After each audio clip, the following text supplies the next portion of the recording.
اعوذ باللہ من الشیطان الرجیم بسم اللہ الرحمن الرحیم۔ ہم قرآن مجید کی روشنی میں تربیت اولاد کے قرآنی اصول بیان کر رہے تھے۔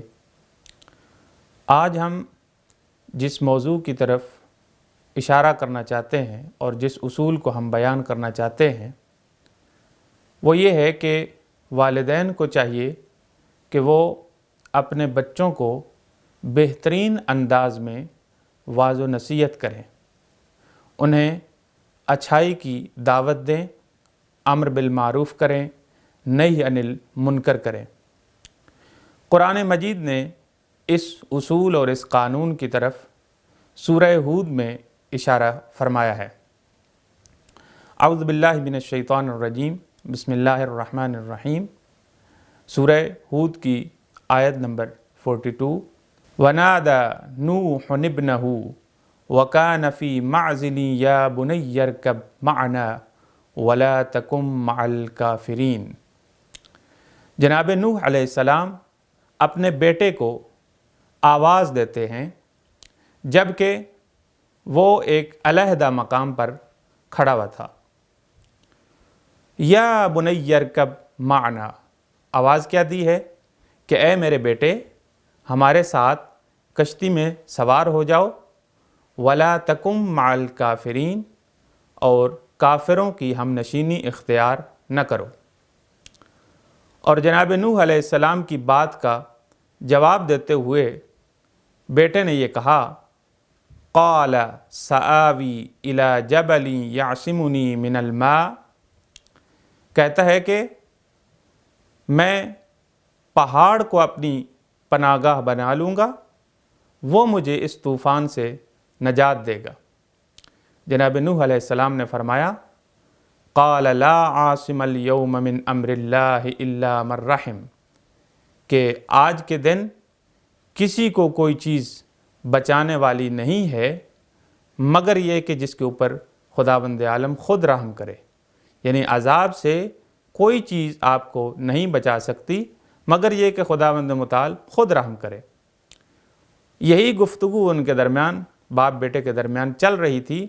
وحال بینہم الموج فکان من المغرقین، کہ ان دونوں کے درمیان ایک طوفانی موج حائل ہوئی اور وہ غرق ہو گیا۔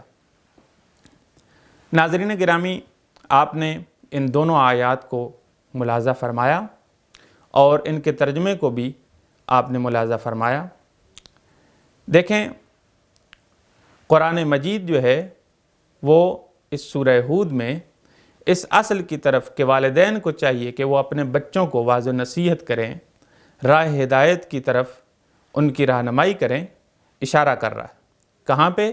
جہاں پہ جناب نوح علیہ السلام نے اپنے بیٹے کو آواز دی کہ یا بنی ارکب معنا، اے میرے بیٹے ہمارے ساتھ کشتی میں سوار ہو جاؤ، یعنی جناب نوح علیہ السلام اپنے بیٹے کو راہ ہدایت کی طرف، راہ حق کی طرف بلا رہے ہیں، ان کو آواز دے رہے ہیں۔ لیکن ظاہر سی بات ہے چونکہ اس کی ہم نشینی کفار کے ساتھ تھی، کافروں کے ساتھ اٹھنا بیٹھنا تھا، تو اس نے اپنے شفیق باپ کی شفیقانہ نصیحت کو ٹھکرا دیا اور کہا کہ میں پہاڑ کو اپنی پناہ گاہ بنا لوں گا۔ اس آیت میں ایک تو یہ بات ہم نے ثابت کی کہ قرآن نے اس بات کی طرف بھی اشارہ فرمایا ہے کہ والدین کو چاہیے کہ وہ اپنے بچوں کو واعظ و نصیحت کریں، اور ساتھ میں واعظ و نصیحت کا انداز بھی بتایا ہے۔ وہ کیسے؟ دیکھیں، عربی زبان میں جب ہم یہ کہتے ہیں کہ میرے بیٹے، اس کے لیے دو قسم کے الفاظ استعمال ہوتے ہیں، ابنی اور بنی۔ ابنی کا معنی بھی میرا بیٹا ہے، بنی کا معنی بھی میرا بیٹا ہے، لیکن دونوں میں فرق بہت ہے۔ ابنی کا معنی میرا بیٹا ہے، لیکن بنی کا معنی ہے میرا پیارا بیٹا۔ ظاہر سی بات ہے جو عربی ادب سے واقفیت رکھتے ہیں وہ اس بات کو جانتے ہیں کہ یہ مصغر ہے، اس میں مصغر ہے جو یا متکلم کی طرف مضاف ہے، تو یہاں پہ میرا پیارا بیٹا ہم معنی کریں گے۔ یہ پیارا بیٹا یعنی مطلب یہ ہے کہ اللہ کے نبی ہمیں یہ بھی بتا رہے ہیں کہ اگر آپ اپنے بچوں کو نصیحت کرنا چاہتے ہیں تو اپنا لہجہ جو ہے وہ شفیقانہ بنائیں، آپ کے لہجے سے شفقت پدری ظاہر ہو، معلوم ہو کہ واقعاً جو ہے آپ ایک اچھے انداز میں ان کو نصیحت کر رہے ہیں۔ یہ بھی ہم نے قرآن سے اس بات کا استفادہ کیا ہے۔ اور آگے چلتے ہیں دوسری آیت میں، کیا کہا جناب نوح علیہ السلام کے بیٹے نے؟ کہتا ہے کہ میں پہاڑ کو اپنی پناہ گاہ بناؤں گا۔ دیکھیں، یہی ایک موحد انسان اور مشرک کے درمیان فرق ہے، ایک مومن اور کافر کے درمیان فرق ہے کہ مومن انسان اللہ کو اپنی پناہ گاہ بناتا ہے، موحد انسان اللہ کو اپنی پناہ گاہ بناتا ہے، لیکن مشرک انسان جو ہے ہمیشہ یہ جو دنیاوی سہارے ہیں ان کو اپنا بہترین سہارا اور اپنی بہترین پناہ گاہ سمجھتا ہے۔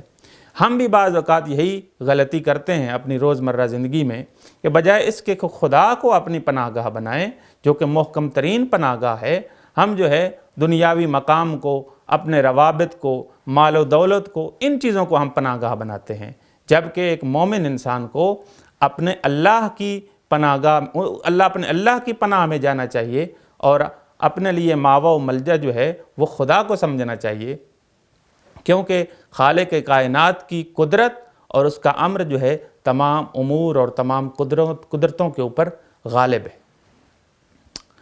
اب ایک اور نقطہ جو میں بیان کرنا چاہتا ہوں وہ یہ ہے کہ دیکھیں، جب جناب نوح علیہ السلام کا بیٹا یعنی اللہ کے نبی کا بیٹا گمراہ ہو سکتا ہے تو ہم اور آپ کیا چیز ہیں؟